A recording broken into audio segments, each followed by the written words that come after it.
ମୋ ନାଁ ବଲବନ୍ତ ଦେଲି ଜନ୍ମ କେଚିଲାରେ ହେଇଥିଲା। ଏବେ କୋରାପୁଟ ପାଖରେ OMP ଏରିଆରେ ଝାଟିଗୁଡ଼ା ଗାଁରେ ରହୁଛି। ମୁଁ ଗୋଟେ କୁଡ଼ିଆ କରିକି ରହୁଛି। ଆଜ୍ଞା ଏ କୁଡ଼ିଆ ୱାର୍ଡଟା ଶୁଣିକି ଆପଣ ଜାଣିପାରୁଥିବେ ଯେ ମୁଁ କେଉଁ ଅବସ୍ଥାରେ ଅଛି। କେଚିଲାରେ କମ୍ୟୁନିକେସନ୍ ଯେଉଁ ଯୋଗାଯୋଗର ସୁବିଧା ଅସୁବିଧା ଆପଣ ଜାଣିନଥିବେ, କିନ୍ତୁ କେଚିଲାରେ ମୁଁ 8-9 ବର୍ଷ ପରେ ପାଠ ପଢ଼ିବା ପାଇଁ ବାହାରକୁ ଆସିଲି ଗୋଟେ NGO ଥ୍ରୁରୁ। କିନ୍ତୁ ତା ଆଗରୁ ମୁଁ ଗାଈ ଚରାଉଥିଲି। ସେ ଗାଁରେ ନା ବିଜୁଳି ଥିଲା, ନା ରୋଡ୍ ଥିଲା, ନା ରାସ୍ତା ଥିଲା, ନା ମେଡିକାଲ ଥିଲା, ନା ସ୍କୁଲ ଥିଲା। ସେଥିଲାଗି ବୋଲି ମୋତେ ନଦୀ ପାର କରିକି କୋରାପୁଟ ପାଖାପାଖି କେଉଁ ଗୋଟେ ଜାଗାରେ ଯାଇକି ମୋତେ ପାଠ ପଢ଼ିବାର ଥିଲା। ମୁଁ ଲୁଙ୍ଗି ପିନ୍ଧିକି ସ୍କୁଲକୁ ଆସିଲି। ମୁଁ ଆଉ ଗାଁକୁ କେବେ ଫେରି ଯାଇନାହିଁ। ବିଜୁଳି, ରାସ୍ତା, ପାଣି, କମ୍ୟୁନିକେସନ୍, ଯୋଗାଯୋଗ, ନର୍ମାଲ ଲାଇଫ୍ ଭଳିଆ ଗୋଟେ କିଛି ସୁବିଧା ଥିବ। ଆଜ୍ଞା କେଚିଲାଟା କଟକରେ ମୋର ଜନ୍ମ ମାଟି ପାଣିରେ ବୁଡ଼ିଗଲା। ମୋର ଅସୁବିଧା କ'ଣ ମୁଁ ଆପଣଙ୍କୁ ଜଣାଇବାକୁ ଚାହୁଁଛି। ଆଜ୍ଞା ମୁଁ ବାହାରେ ଆସିକି ରହିଲି, ଅତି ଗରିବ ଲୋକ, ଘରେ ଖାଇବାକୁ ବି ନାହିଁ। ଆସିକି ପଢ଼ାପଢ଼ି ସାରିଗଲା, କିଛି କଷ୍ଟ ବି କଲି କିଛି ଇନକମ୍ କରିବା ପାଇଁ, କିନ୍ତୁ ହେଲାନି ଆଜ୍ଞା।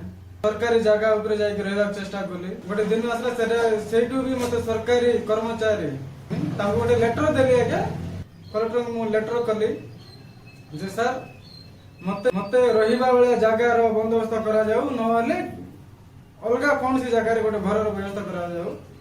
ଆଜ୍ଞା ମୁଁ ଘର କିମ୍ବା ରହିବା ଜାଗା ଏଇଥିପାଇଁ ମାଗିଲି ଜିଲ୍ଲାପାଳଙ୍କୁ ଯେ ମୋର ପୂର୍ବପୁରୁଷ ମାନେ ଯୋଉ ଜମିରେ ରହୁଥିଲେ, ଯୋଉ ଚାଷବାସ କରିକି ଯୋଉ ଥିଲେ, କିଛି ଜୀବନ ଜୀବିକା ପାଇଁ ଯାହା ବି କରୁଥିଲେ, ପୂର୍ବପୁରୁଷ ମୋର ଜେଜେବାପା ମୋର ବାପା ବି କେବେ ସେ ଜାଗାରେ ରହିପାରିଲେନି। କିନ୍ତୁ ଏବେ ମୋର ହକ୍ ଅଛି। 1986 ରେ କେଚିଲା ଯୋଉ ପାଣି ବୁଡ଼ିଗଲା କେଚିଲାରେ 1986 ରେ ଇଞ୍ଚେ ବି ଜାଗା ନାହିଁ। ଖାଲି ଗାଁକୁ ମାତ୍ର 2 ସେଣ୍ଟ ଲେଖା ଜେଜେବାପାଙ୍କ ନାଁରେ, ବାପାଙ୍କ ନାଁରେ, ବଡ଼ ବାବା ନାଁରେ ଆଲଟ ହେଇଛି।